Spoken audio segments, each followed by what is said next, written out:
இன்றைய முக்கிய செய்திகள். நாட்டின் வளர்ச்சிக்கு ஒருங்கிணைந்த செயல்பாடு அவசியம்.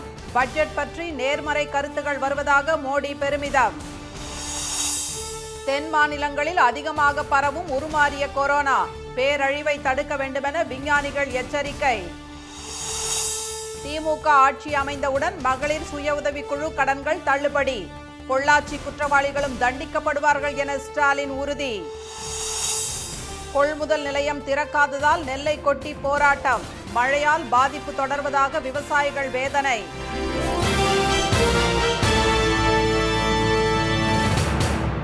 வணக்கம். வணக்கம். நாட்டின் வளர்ச்சிக்கு மத்திய மாநில அரசுகள் மட்டுமின்றி உள்ளாட்சி அமைப்புகளும் இணைந்து செயல்பட வேண்டியது அவசியம் என்று பிரதமர் திரு மோடி வலியுறுத்தியுள்ளார். 2014ஆம் ஆண்டு பாஜக ஆட்சிக்கு வந்தவுடன் திட்ட கமிஷன் கலைக்கப்பட்டு நிதி ஆயோக் உருவாக்கப்பட்டது. பிரதமர் தலைமையிலான இந்த அமைப்பில் மாநில முதலமைச்சர்கள், துணைநிலை ஆளுநர்கள், மத்திய அமைச்சர்கள் உள்ளிட்டோர் உறுப்பினர்களாக உள்ளனர். நிதி ஆயோக் அமைப்பின் 6வது கூட்டம் திரு மோடி தலைமையில் காணொலி காட்சி மூலம் இன்று நடைபெற்றது. இதில் உரையாற்றிய பிரதமர் பட்ஜெட் குறித்த நேர்மறையான கருத்துகள் வருவதாகவும் இது தேசத்தின் மனநிலையை காட்டுவதாகவும் கூறினார். நாட்டில் உள்ள அனைத்து ஏழை மக்களுக்கும் வீடு வழங்குவதை இலக்காக நிர்ணயித்து 2 கோடி வீடுகள் கட்டப்பட்டு வருவதாகவும் கிராமங்கள் குடிநீர் குழாய்களால் இணைக்கப்பட்டுள்ளதாகவும் அவர் தெரிவித்தார். கட்டமைப்பு பணிகளுக்காக பட்ஜெட்டில் அதிக நிதி ஒதுக்கப்பட்டுள்ளதாக குறிப்பிட்ட திரு மோடி நாட்டின் வளர்ச்சிக்கு மத்திய மாநில அரசுகள் இணைந்து செயல்படுவது அவசியம் என்று கூறினார். स्थानीय स्तर पर बदलाव के लिए जिले, राज्य और केंद्र एक साथ मिलकर काम करते हैं तो परिणाम कितने सकारात्मक आते हैं, इसके लिए आकांक्षी जिलों का उदाहरण हमारे सामने है. एस्पिरेशनल डिस्ट्रिक्ट का जो प्रयोग रहा है वो अच्छे परिणाम दे रहा है, लेकिन पिछले कुछ दिनों में कोरोना के कारण जो गति आनी चाहिए तो नहीं आई. கொரோனா காலத்தில் மத்திய மாநில அரசுகளும் உள்ளாட்சி அமைப்புகளும் இணைந்து செயல்பட்டு வைரஸ் பரவலை கட்டுப்படுத்தியதன் மூலம் உலகிற்கே உதாரணமாக இந்தியா திகழ்ந்ததாக திரு மோடி பெருமிதம் தெரிவித்தார். தனியார் மற்றும் கார்ப்பரேட் நிறுவனங்கள் நாட்டின் வளர்ச்சிக்கு பெரும் பங்காற்றி வருவதாக கூறிய அவர் நாட்டின் உற்பத்தி திறனை அதிகரிக்க இதுவே சிறந்த தருணம் என்று தெரிவித்தார். உருமாறிய கொரோனா தென் மாநிலங்களில் அதிக அளவில் பரவி வருவதாக விஞ்ஞானிகள் எச்சரித்துள்ளனர். இந்தியாவில் கடந்த ஆண்டு ஜனவரி மாதம் ஒருவருக்கு கண்டறியப்பட்ட கொரோனா தொற்று படிப்படியாக அதிகரித்து உலக அளவில் கொரோனா வைரஸால் பாதிக்கப்பட்ட நாடுகளின் பட்டியலில் இந்தியா 2வது இடத்தில் உள்ளது. கடந்த 24 மணி நேரத்தில் 13,993 பேர் கொரோனாவால் பாதிக்கப்பட்டு 101 பேர் உயிரிழந்துள்ளனர். கொரோனாவால் பாதிக்கப்பட்டவர்களின் எண்ணிக்கை 1,77,387 ஆகவும் குணமடைந்தோர் எண்ணிக்கை 1,6,78,048 ஆகவும் உள்ளது. மகாராஷ்டிராவில் ரத்தினகிரி, பீட், சிந்துதுர்க், ராய்காட், சதாரா, அமராவதி ஆகிய 6 மாவட்டங்களில் தொடர்ந்து அதிகரித்து வரும் கொரோனா தொற்றால் தினசரி பாதிக்கப்படுவோர் எண்ணிக்கை 6,000 கடந்துள்ளது. உயிரிழப்பும் அதிகரித்து வருவதால் கொரோனா கட்டுப்பாடுகள் மீண்டும் அமல்படுத்தப்பட்டுள்ளன. இந்நிலையில் தென் மாநிலங்களில் N440K என்று உருமாறிய கொரோனா வைரஸ் அதிக அளவில் பரவி வருவதாக ஹைதராபாத்தில் உள்ள செல்கள் மற்றும் மூலக்கூறியல் ஆய்வு மைய இயக்குநர் டாக்டர் ராகேஷ் மிஸ்ரா கூறியுள்ளார். இந்தியாவில் 5,000க்கும் மேற்பட்ட கொரோனா வைரஸின் வகைகளை பற்றியும் பெருந்தொற்று காலத்தில் அவை எப்படி பரிணாம வளர்ச்சி அடைந்தன என்பது பற்றியும் முழுமையாக பகுப்பாய்வு செய்யப்பட்டு வெளியிடப்பட்ட ஆய்வு முடிவுகளின்படி தென் மாநிலங்களில் இது பரவி வருவதற்கான சான்றுகள் வெளிவந்துள்ளதாக அவர் தெரிவித்துள்ளார். வைரஸ் பரவல் பற்றி முழுமையாக தெரிந்து கொள்ள கண்காணிப்பு அவசியம் என்று தெரிவித்துள்ள டாக்டர் ராகேஷ் மிஸ்ரா பேரழிவுகளை தடுக்க இந்த வைரஸின் பரவல் குறித்து கண்டறிவது அவசியம் என்று எச்சரித்துள்ளார். கூட்டுறவு வங்கிகளில் மகளிர் சுய உதவி குழுக்கள் வாங்கிய கடன்கள் திமுக ஆட்சிக்கு வந்தவுடன் தள்ளுபடி செய்யப்படும் என்று அக்கட்சியின் தலைவர் திரு மு க ஸ்டாலின் அறிவித்துள்ளார். பொள்ளாச்சியில் நடந்த உங்கள் தொகுதியில் ஸ்டாலின் நிகழ்ச்சியில் பங்கேற்ற அவர் மக்கள் குறைகளை கேட்டறிந்தார். பின்னர் பேசிய திரு ஸ்டாலின் பொள்ளாச்சி சம்பவத்துக்கு அதிமுகவினரே காரணம் என்று கூறி சிபிஐ கைது செய்துள்ளதை சுட்டிக்காட்டினார். பொள்ளாச்சி பாலியல் குற்றவாளிகள் தப்ப முடியாது என்றார் அவர். தமிழ்நாட்டை அதிர வச்ச பாலியல் கொடூர வழக்கில் அதிமுக வச்ச அந்த ஒவ்வொரு ராஜாக்களும் அவர்கள் பூஜாக்களும் சிக்கிக்கிட்டு இருக்கிறாங்க. இப்போ அதிகாரம் இருக்கிற காரணத்தினால சில ராஜாக்கள் தப்பித்துக்கிட்டு இருக்கிறாங்க. அவங்க மீது சிபிஐ நடவடிக்கை எடுக்கும் என்று நான் நம்புகிறேன். ஒருவேளை தாமதமானால், நியாயம் கிடைக்கவில்லை என்று சொன்னால் இன்னும் சில மாதங்களில் ஆட்சி மாற்றம் ஏற்பட்டதும் அந்த ராஜாக்களுடைய வேடம் கலைந்து விடும். இன்னும் 3 மாசத்துல சட்டத்தின் பிடியிலிருந்தும் இந்த ஸ்டாலினிடமிருந்தும் அவர்களால் தப்ப முடியாது. அதிமுக பேனரால் உயிரிழந்த சுபஸ்ரீ, நீட் தேர்வால் அனிதா தற்கொலை, தூத்துக்குடி துப்பாக்கிச் சூட்டில் பலியான ஜான்சி, ஸ்னோலின், மதுவுக்கு எதிராக போராடிய 8 வழிச்சாலையை எதிர்த்த பெண்கள் மீது தாக்குதல் என பட்டியலிட்ட அவர், மகளிர் சுய உதவி குழுக்களையும் வளரவிடாமல் எடப்பாடி அரசு பழிவாங்கியதாக கூறினார். கூட்டுறவு வங்கிகளில் அவர்கள் பெற்ற கடன்கள் திமுக ஆட்சிக்கு வந்தவுடன் தள்ளுபடி செய்யப்படும் என்று திரு ஸ்டாலின் அறிவித்தார். இன்று இந்த ஸ்டாலின் ஒரு வாக்குறுதி அளிக்கிறேன். கூட்டுறவு வங்கிகளில் மகளிர் சுய உதவி குழுக்கள் மூலமாக வாங்கிய கடனை கழக அரசு அமைந்ததும் தள்ளுபடி செய்யும். கழக ஆட்சியில் மகளிர் சுய உதவி குழுக்கள் சீரமைக்கப்படும். கூட்டுறவு வங்கிகளில் அவர்களுக்கு தரப்பட்ட கடன்கள் ரத்து செய்யப்படும். ஒருவேளை ஜெயலலிதா மற்றும் திருமதி சசிகலா மீதான கோபத்தை தமிழக பெண்கள் மீது எடப்பாடி திரு பழனிசாமி காட்டுகிறாரோ என்று வினவிய திரு ஸ்டாலின், அதிமுக வழிகாட்டும் குழுவில் ஒரு பெண் கூட நியமிக்கப்படவில்லை என்றார். இந்த ஆட்சியின் மீது பெண்களுக்குள்ள கோபம் தேர்தலின் போது அதிமுகவை தூக்கி எறிய காரணமாக இருக்கும் என்றும் அவர் தெரிவித்தார். மன்னார்குடி அருகே நேரடி நெல் கொள்முதல் நிலையம் திறக்க கோரி சாலையில் நெல்லை கொட்டி விவசாயிகள் மறியலில் ஈடுபட்டதால் பரபரப்பு ஏற்பட்டது. கொள்முதல் நிலையம் இல்லாததால் கருவக்குளம் பகுதியில் அறுவடை செய்யப்பட்ட 20,000க்கும் மேற்பட்ட நெல் மூட்டைகளை சாலையிலும் வயல்வெளிகளிலும் கொட்டி வைத்து விவசாயிகள் பாதுகாத்து வருகின்றனர். புதிதாக கொள்முதல் நிலையம் திறக்க கோரி அதிகாரிகளிடம் பல முறை மனு அளித்தும் நடவடிக்கை இல்லாததால் ஆத்திரமடைந்த விவசாயிகள் திடீர் சாலை மறியலில் ஈடுபட்டனர். இதனால் மன்னார்குடி திருச்சி சாலையில் 2 மணி நேரம் போக்குவரத்து பாதிக்கப்பட்டது. விவசாயிகளின் நெல்களை கொள்முதல் செய்திட கொள்முதல் செய்திட கொள்முதல் செய்யும் வரை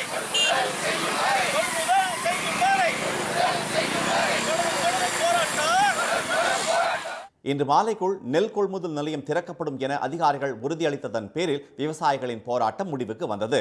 திருத்துறைப்பூண்டி அருகே நாள் ஒன்றுக்கு 700 மூட்டைகள் மட்டுமே கொள்முதல் செய்யப்படுவதால் ஏராளமான நெல் மூட்டைகள் பல நாட்களாக தேங்கி கிடப்பதாக குற்றம் சாட்டி விவசாயிகள் ஆர்ப்பாட்டத்தில் ஈடுபட்டனர். கூடுதலாக நெல் கொள்முதல் செய்ய வேண்டும் என அவர்கள் முழக்கங்களை எழுப்பினர். இதனிடையே கும்பகோணம் சுற்றுவட்டாரத்தில் இன்று பெய்த திடீர் மழையால் நேரடி கொள்முதல் நிலையத்தின் முன்பு நெல்லை கொட்டி வைத்து காத்து கிடக்கும் விவசாயிகள் அதிர்ச்சி அடைந்தனர். போட்டு 10 நாளாச்சுங்க, மழை பெஞ்சிட்டு இருக்கு, பயமா இருக்கு. நைட்டு போட்டோமா காலையிலேருந்து மழை தூத்த போட்டோன்னா கொஞ்சம் வெயில் அடித்தா விரிச்சு விட வேண்டியதாக இருக்குது, படுதாவை மறுபடியும் மூட வேண்டியதாக இருக்குது. அதிக இதுக்கு மிஷினுக்குன்னா அதிக காசு கொடுத்து இங்கே அறுத்து கொண்டாந்து போட்டிருக்கோம். முளைச்சி போட தருவாயில் இருக்குது. ஜனவரி மாதம் பெஞ்ச மழையிலே எங்களால் தாக்கு பிடிக்காமல் எப்படியாச்சும் காசாக்கினா பரவாயில்ல வந்து இங்கே வந்து விவசாயிகள் ரொம்ப கஷ்டப்பட்டுக்கிட்டு நாங்கள் ரொம்ப ராத்திரிலாம் இப்போ வெட்ட வெளிச்சத்தில் படுத்துக்கிட்டு தூங்கிட்டு உட்காந்துருக்கிறோம். சேலம் ஆத்தூர் சுற்றுவட்டாரத்தில் 1/2 மணி நேரத்திற்கு மேலாக கொட்டிய பலத்த மழையால் நெல், மரவள்ளிக்கிழங்கு, பருத்தி அறுவடை பணிகள் பாதிக்கப்பட்டுள்ளதாக விவசாயிகள் தெரிவித்தனர். தலைமை ஆசிரியர் பதவி உயர்வுக்கான கலந்தாய்வுக்கு உயர்நீதிமன்றம் தடை விதித்துள்ளது. தலைமை ஆசிரியர் பதவி உயர்வுக்கான கலந்தாய்வு இன்று நடைபெற இருந்தது. இந்நிலையில் மதுரை, ராமநாதபுரம் மாவட்டங்களைச் சேர்ந்த உயர்நிலைப்பள்ளி தலைமை ஆசிரியர்கள் பலர் அதற்கு தடை விதிக்க கோரி உயர்நீதிமன்ற மதுரை கிளையில் மனு தாக்கல் செய்திருந்தனர். பதவி உயர்வில் தலைமை ஆசிரியராக நியமிக்கப்பட்டவர்கள் சொந்த மாவட்டங்களில் காலியிடம் இல்லாததால் பெறப்பட்ட இடங்களில் பணி செய்து வருவதாக மனுவில் குறிப்பிடப்பட்டிருந்தது. கொரோனா பரவல் காரணமாக கடந்த ஆண்டு பொது மாறுதல் கலந்தாய்வு நடத்தப்படாத நிலையில் புதிய கலந்தாய்வில் பலருக்கு உரிய இடம் கிடைக்காமல் போக வாய்ப்புள்ளதால் பதவி உயர்வுக்கான கலந்தாய்வுக்கு தடை விதிக்க வேண்டும் என்று மனுதாரர்கள் கோரியிருந்தனர். மனுவை விசாரித்த நீதிபதி திரு MS ரமேஷ், மூத்த தலைமை ஆசிரியர்கள் பலர் பொது கலந்தாய்வுக்கு காத்திருக்கும் சூழலில் பதவி உயர்வுக்கான கலந்தாய்வு நடத்தப்படுவது ஏற்கத்தக்கது அல்ல என கூறி அதற்கு இடைக்கால தடை விதித்தார். வழக்கு விசாரணை வரும் 24ஆம் தேதிக்கு ஒத்திவைக்கப்பட்டது. பெட்ரோல், டீசல் விலை உயர்வை கண்டித்து தமிழகத்தின் பல இடங்களில் போராட்டத்தில் ஈடுபட்ட காங்கிரஸ் கட்சியினர் கைது செய்யப்பட்டனர். பெட்ரோல், டீசல், சமையல் எரிவாயு விலை உயர்வுக்கு கண்டனம் தெரிவித்து மாநிலம் முழுவதும் காங்கிரசார் இன்று போராட்டங்களில் ஈடுபட்டனர். ராமநாதபுரம் அரண்மனை முன்பு நடைபெற்ற போராட்டத்தில் பங்கேற்றவர்களை போலீசார் தடுத்து நிறுத்தியதால் தள்ளு முள்ளு ஏற்பட்டது.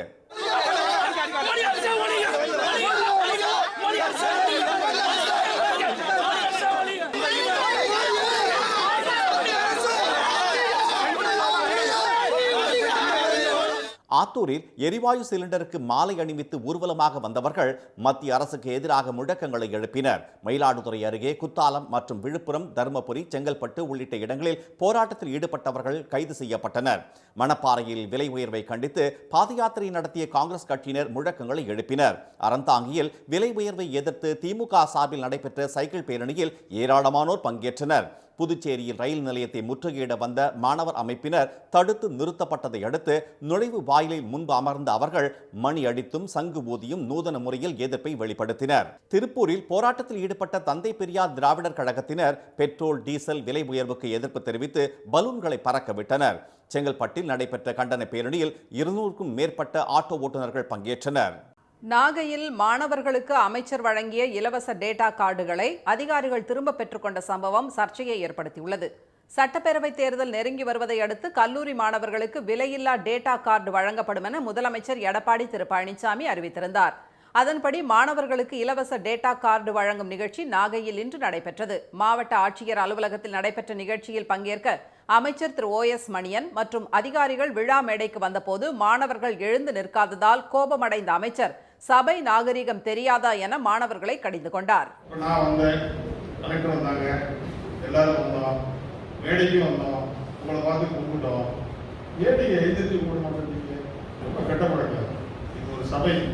சபை என்பதற்கு ஒரு நாகரிகம், மாணவர்களாக இருக்கிற நீங்கள் எந்த காலத்திலும் எந்த இடத்திலும் சபை நாகரிகம் என்பதை நீங்கள் கடைபிடிக்க வேண்டும். பின்னர் மாணவர்களுக்கு அமைச்சர் வழங்கிய இலவச டேட்டா கார்டுகளை மேடையின் கீழே நின்றிருந்த அதிகாரிகள் உடனடியாக திரும்ப பெற்றுக் கொண்டனர்.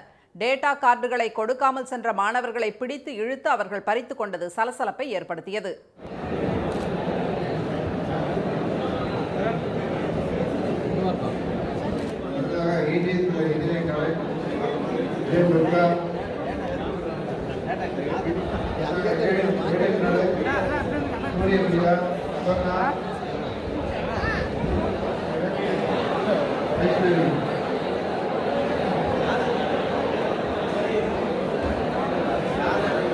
விழாவுக்காக அவசரமாக டேட்டா கார்டுகளை வாங்கிய அதிகாரிகள் அவற்றை ஆக்டிவேட் செய்யவில்லை என கூறப்படுகிறது.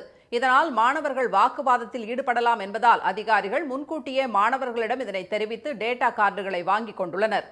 கொடுத்தவனே பறித்து கொண்டாண்டி என்பது போல இலவச டேட்டா கார்டுகளை வழங்கியவர்களே அதனை பறித்து கொண்ட சம்பவம் சர்ச்சையை ஏற்படுத்தியுள்ளது. இனி வருவது செய்தி துளிகள். சென்னையில் மெட்ரோ ரயில் கட்டணம் குறைக்கப்படுகிறது. இது தொடர்பான அரசு செய்தி குறிப்பில் மக்களின் கோரிக்கையை ஏற்று கட்டணத்தை குறைத்து முதலமைச்சர் எடப்பாடி திரு பழனிசாமி உத்தரவிட்டிருப்பதாக தெரிவிக்கப்பட்டுள்ளது. அதன்படி அதிகபட்ச கட்டணம் 70 ரூபாயில் இருந்து 50 ரூபாயாக குறைக்கப்பட்டுள்ளது. 5 கிலோமீட்டர் வரையிலான பயண கட்டணம் 20 ரூபாயாக நிர்ணயிக்கப்பட்டுள்ளது. கட்டண குறைப்பு நாளை மறுதினம் அமலுக்கு வருகிறது. CBSE 8ஆம் வகுப்பு பாடப்புத்தகத்தில் திருவள்ளுவரை அந்தணர் போல சித்தரித்து படம் வெளியிடப்பட்டுள்ளதற்கு திமுக தலைவர் திரு மு க ஸ்டாலின் கண்டனம் தெரிவித்துள்ளார். தலையை மழித்து குடுமியுடன் நெற்றி மற்றும் கைகளில் திருநீர் பூசியது போல அந்த படம் உள்ளது. ஐயன் திருவள்ளுவருக்கு ஆரிய அரிதாரம் என்று முகநூல் பதிவில் குறிப்பிட்டுள்ள திரு ஸ்டாலின், பாஜக அரசு அனுமதிக்கிறது, அடிமை அதிமுக அரசு வேடிக்கை பார்க்கிறது. ஆரிய வித்தைகளை எம் தமிழர் பண்பாட்டில் காட்ட எத்தனித்தால் தமிழகம் ஏற்காது, மானமுள்ள திமுக பொறுக்காது, எச்சரிக்கை என்று பதிவிட்டுள்ளார். சென்னை போயஸ் தோட்டத்தில் உள்ள நடிகர் ரஜினிகாந்தின் இல்லத்திற்கு சென்ற மக்கள் நீதி மய்யம் தலைவர் திரு கமல்ஹாசன் அவரை சந்தித்து பேசினார். தேர்தல் நேரத்தில் தமது நண்பர் ரஜினிகாந்தை சந்தித்து ஆதரவு கோருவேன் என திரு கமல்ஹாசன் ஏற்கனவே கூறியிருந்தார். சென்னை உயர்நீதிமன்ற நீதிபதிகளுக்கும் வழக்கறிஞர்களுக்கும் இடையேயான 20 ஓவர் கிரிக்கெட் போட்டி சென்னை சேப்பாக்கம் மைதானத்தில் நடைபெற்றது. நீதிபதிகள் அணிக்கு நீதிபதி திரு MM சுந்தரேசனும் வழக்கறிஞர் அணிக்கு திரு ரமேஷும் கேப்டனாக இருந்தனர். நல்லுறவை வளர்க்கும் வகையில் ஆண்டுதோறும் இந்த கிரிக்கெட் போட்டி நடத்தப்பட்டு வருகிறது. அண்ணா பல்கலைக்கழக துணைவேந்தர் திரு சூரப்பா மீதான ஊழல் குற்றச்சாட்டுகள் குறித்து விசாரிக்கும் நீதிபதி திரு கலையரசன் விசாரணை குழுவின் பதவிக்காலத்தை 3 மாதங்கள் நீட்டித்து தமிழக அரசு இன்று உத்தரவிட்டுள்ளது. இதனிடையே அண்ணா பல்கலைக்கழகக்கு புதிய துணைவேந்தர் நியமிப்பதற்கான தேடுதல் குழுவில் சென்னை பல்கலைக்கழக முன்னாள் துணைவேந்தர் திரு தியாகராஜன் அண்ணா பல்கலைக்கழக சிண்டிகேட் குழு சார்பில் நியமிக்கப்பட்டுள்ளார்.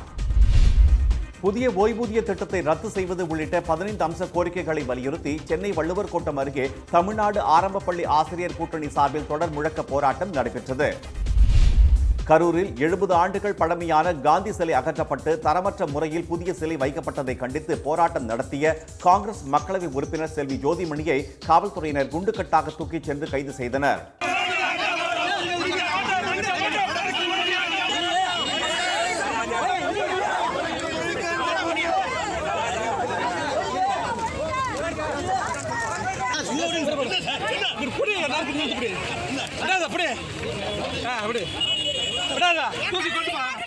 போராட்டத்தில் ஈடுபட்ட காங்கிரஸ் கட்சியினரும் கைது செய்யப்பட்டனர்.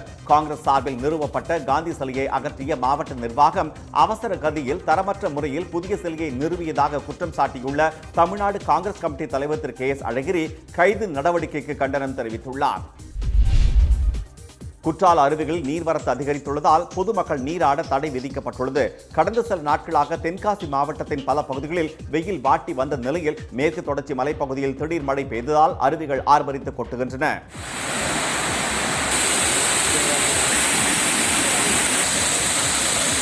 நீராட தடை விதிக்கப்பட்டதால் சுற்றுலா பயணிகள் ஏமாற்றம் அடைந்துள்ளனர். நேற்று வரையும் ஃபால்ஸ்ல தண்ணி கம்மியா வருதுன்னு சொல்லிட்டு இருந்தாங்க. இன்னைக்கு கிளைமேட்டும் சூப்பரா இருக்கு.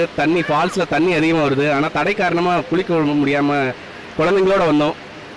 ரொம்ப ஏமாற்றத்தோட திரும்ப போறோம். தனி ஈழம் தொடர்பான கருத்து வாக்கெடுப்பை ஐநா மேற்பார்வையில் நடத்த வேண்டும் என்ற தமிழர்களின் கோரிக்கையை ஐநா மனித உரிமைகள் ஆணைய கூட்டத்தில் இந்தியா வலியுறுத்த வேண்டும் என்று தமிழக வாழ்வுரிமை கட்சி தலைவர் திரு வேல்முருகன் கேட்டுக் கொண்டுள்ளார். போர்க்குற்றம் தொடர்பான குற்றச்சாட்டு விவகாரத்தில் ஐநா கூட்டத்தில் ஆதரிக்க வேண்டும் என்ற இலங்கை அரசின் கோரிக்கையை இந்தியா ஏற்கக்கூடாது என்று அவர் வலியுறுத்தியுள்ளார்.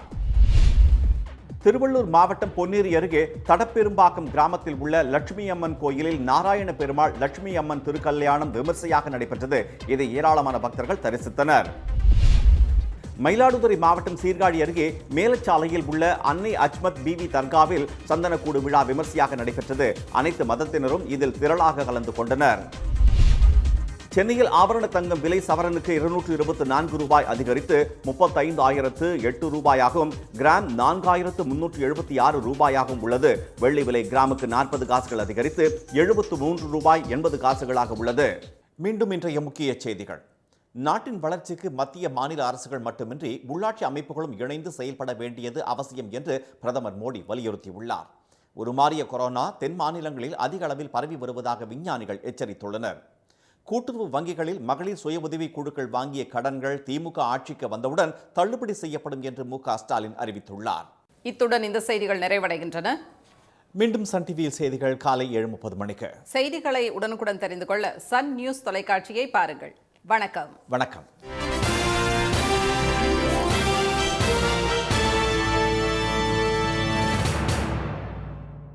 உடனுக்குடன் செய்திகளை தெரிந்து கொள்ள சன் நியூஸ் பெல் ஐகானை கிளிக் பண்ணுங்க.